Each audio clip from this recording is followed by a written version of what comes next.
Buongiorno, io sono Vez e bentornati in questo nuovo video di Economia Pop. L'argomento di oggi è molto in voga nella community di YouTube. Si tratta del concetto di nicchie di mercato. Questo termine molto spesso viene utilizzato nell'ambito della divulgazione. Andiamo a vedere perché un termine economico è finito sulla bocca di divulgatori scientifici. Andiamo con ordine, bisogna definire cos'è una nicchia di mercato. Quindi partiamo dal dire che un mercato è costituito da diversi settori. Vi sparo lì alcuni esempi: prodotti tecnologici, tessili, alimentari, ce ne sono un sacco. All'interno di questi settori ci sono tantissimi prodotti. Già solo se pensate al settore tecnologico ci sono smartwatch, portatili, computer, telefoni, c'è un sacco di roba. Bene, quindi la nicchia di mercato è uno spazio stretto di un settore. Facciamo il solito esempio di me che costruisco grissini. I grissini sono una nicchia di mercato del settore alimentare. Ma la mia azienda che produce solo grissini, che vantaggi ha a operare in una nicchia e non in tutto il settore? La risposta è che se io produco un solo prodotto, allora posso concentrarmi al massimo su quello, soprattutto se sono un'azienda molto piccola. Infatti probabilmente avrò dei budget limitati, quindi se spendo tutti i miei soldi per affinare un solo prodotto, significa che è molto probabile che la qualità di quel prodotto sia molto elevata. Gli investimenti fisici ed economici legati a quel prodotto daranno i loro frutti. Infatti, se io mi dovessi occupare di realizzare tutto un settore di prodotti, dovrei spendere un sacco di soldi, ma per ciascun prodotto rimarrebbero degli investimenti molto bassi e con buona probabilità farebbero abbastanza schifo. A questo punto abbiamo capito che producendo meno prodotti, scusate il gioco di parole, investirò tutto in un unico prodotto. Mentre se devo andare a coprire tanti prodotti ho bisogno di budget molto alti. La soluzione a questo problema per le aziende medio-piccole è operare in una nicchia di mercato, però si porta con sé ulteriori problemi. Cosa succede alla mia azienda di grissini se domani tutti smettono di mangiarli?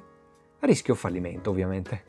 Concentrandomi solo sui grissini, o quelli vendono o sono in grossi guai. Anche perché io per costruire quei grissini ho dovuto fare degli investimenti molto specifici. Ad esempio, come ho già detto nel video qui in alto a destra, ho comprato un macchinario per produrre i miei grissini. L'ho comprato emettendo delle obbligazioni, quindi facendo dei debiti sostanzialmente, emettendo delle passività. Se non sapete di che cosa sto parlando, guardate lì. Insomma, io ho comprato questo macchinario e mi serve solo per fare i grissini. Se domani i grissini non vanno più, io quel macchinario posso anche buttarlo. Ed è esattamente questo il problema delle nicchie. Se in quella nicchia si perde l'interesse per quel prodotto, a quel punto sei in grossi guai. Scopriremo come risolvere questo guaio nel video della diversificazione, quindi rimanete connessi. Ora che abbiamo ben presente cos'è una nicchia di mercato, applichiamola al mondo di YouTube. YouTube stesso è un mercato molto grande di per sé e all'interno ha diversi settori. Ne possiamo citare alcuni come quello del gaming, c'è quello della politica, c'è quello dell'economia, ce ne sono diversi. Questi sono grandi settori e all'interno di questi settori ci sono le nicchie. Andiamo a vedere un po' di esempi applicati. Prendiamo in esame il settore della divulgazione.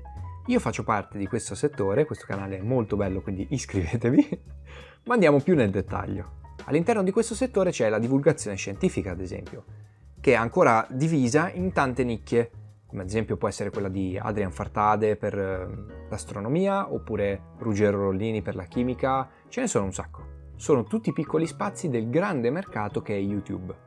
In chiusura, non mi aggredite nei commenti scrivendo che non possono essere mercati per il semplice motivo che non stanno vendendo niente. Mercato non significa solo vendita di prodotti, ma anche offerta di servizi. Ad esempio, io pubblicando questo video sto facendo un servizio gratuito perché non sono monetizzato per il momento, accidenti, però sì, è un servizio. Quindi laddove c'è un servizio e c'è qualcuno che fruisce di quel servizio, si può parlare di mercato. Bene, dopo questa piccola precisazione terminologica, questo video può finire qui.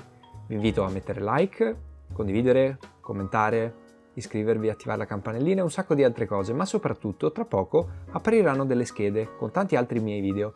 Andateci a cliccare, sono molto belli.